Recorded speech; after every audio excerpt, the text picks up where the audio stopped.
नमस्कार, जय जिनेंद्र. मी सारंग. तुम्ही पाहत आहात हाऊस ऑफ सारंग. आणि आजचा आपला विषय आहे पर्युषण पर्व.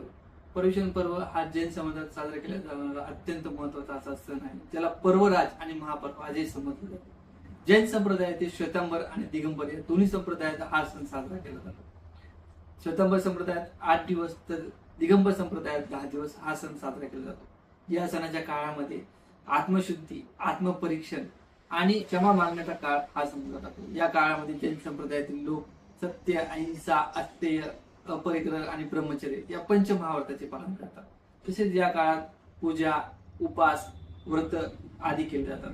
पर्युषण या शब्दाचा अर्थ असा आहे की मनावरील सर्व विकारांचे शमन करणे.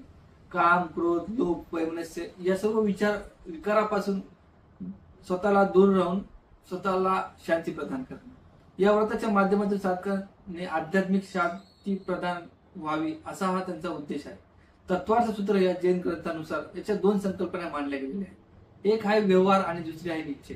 व्यवहार म्हणजे बाहेरील जगाशी जुळवून घेत स्वतःला शांती प्रदान करणे, आणि दुसरा आहे निश्चय, त्यामध्ये आंतरिक समृद्धी वाढवणे आणि स्वतःचा विकास करणे. या व्रताच्या शेवटच्या दिवसाला जैन संवत्सरी असे म्हणले जाते. क्षमा वीरस्य भूषणम हे महावीर स्वामींनी त्यांच्या उपदेशात सांगितले होते. त्यामुळे या समाजातील लोक शेवटच्या दिवशी उत्तम क्षमा किंवा मिच्छामी दुःखनम म्हणून भूतकाळातील झालेल्या चुकांसाठी एकमेकांशी माफी मागतात. मित्रांनो, हा व्हिडिओ आपल्याला कसा वाटला नक्की सांगा आणि आपल्या चॅनलला सबस्क्राईब करा. धन्यवाद.